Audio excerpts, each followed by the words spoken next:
रामपुर नगर में सीमा अपने पति श्यामू के साथ रहा करती थी। उन लोगों का एक छोटा सा ठेला था जिस पर वह दोनों पति पत्नी समोसे बेचा करते थे।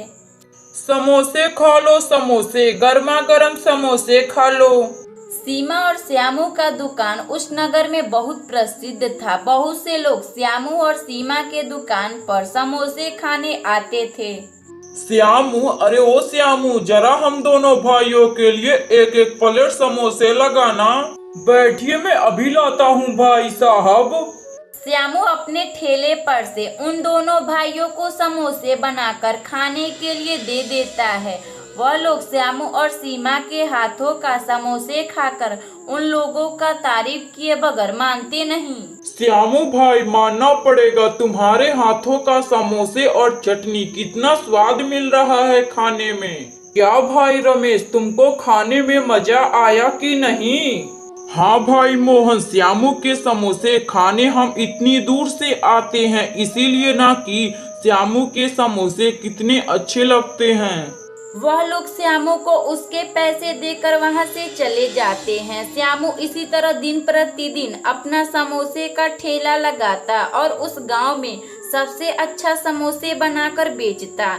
एक दिन की बात है, श्यामू जब रास्ते में आ रहा होता है तो उसे एक औरत रोती दिखाई देती है।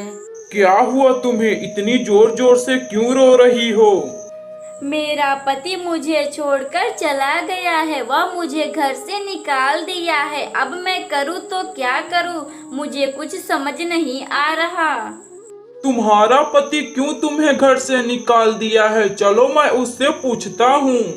अब वह दूसरी शादी कर लिया है। अब मेरी एक सौतन लाया है, इसीलिए मुझे घर से निकाल दिया है।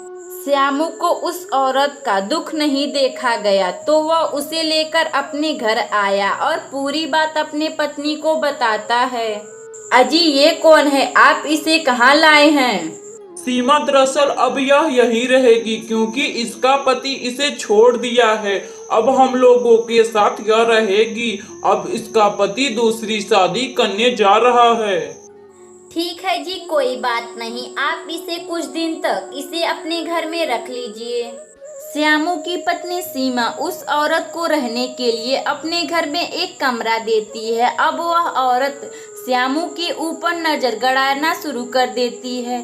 श्यामू हफ्ते में अब बस 2-3 दिन समोसे का दुकान खोलता, बाकी दिन उस औरत के सामने बैठा रहता।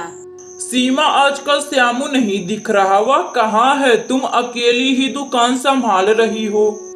अरे भाई, तुम्हें नहीं पता, श्यामू के घर में एक औरत आई है। अब वह सारा टाइम उसी को दे रहा है। नहीं, ऐसी कोई बात नहीं है। बस कुछ दिन बाद वह दुकान पर आने लगेंगे। इस समय उनका दुकान पर आने का मन नहीं है।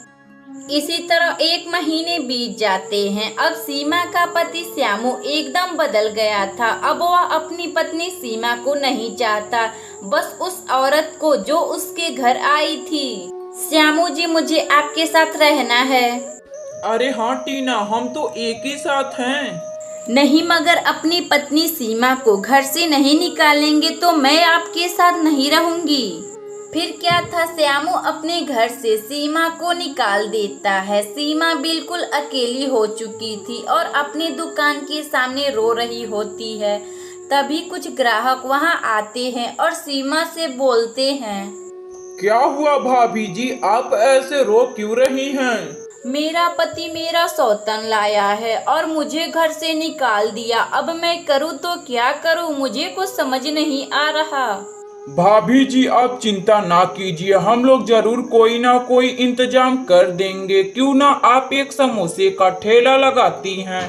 मगर यह कैसे होगा? मेरे पास उतने पैसे नहीं है कि मैं एक नया दुकान खोल सकूं। सीमा के पहले ग्राहक कुछ पैसे इकट्ठे करके सीमा को दे देते हैं। सीमा उन पैसों से अपना एक नया समोसे का ठेला लगाती है और जोर जोर से चिल्लाकर समोसे बेचना शुरू कर देती है। समोसे ले लो, समोसे, गर्मा गर्म समोसे ले लो। सीमा बहन, जरा मुझे 1 प्लेट समोसे बनाकर देना। सीमा फिर अपने ठेले पर से समोसे बनाकर देती है। वह ग्राहक सीमा के हाथों का समोसे खाकर उससे बोलती है, कितना स्वादिष्ट समोसे बनाती हो तुम, सचमुच खाने में तो मजा आ गया, मगर एक चीज की कमी है, वह भी चटनी।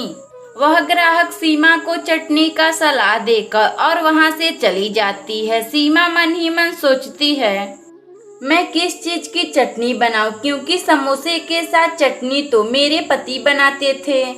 सीमा को चटनी बनाने नहीं आता था, बस समोसे बनाने आते थे। अब उसका पति श्यामू उसे छोड़ दिया था। सीमा चटनी बनाने के बारे में सोचने लगती है, क्यों ना मैं मिर्च की चटनी बनाऊं, मगर कैसे बनाऊं, मुझे तो चटनी बनाने भी नहीं आता। सीमा फिर मिर्च की चटनी बनाना शुरू कर देती और वह बहुत सी कोशिश करती, मगर वह चटनी नहीं बना पाती जो उसका पति श्यामू बनाता था।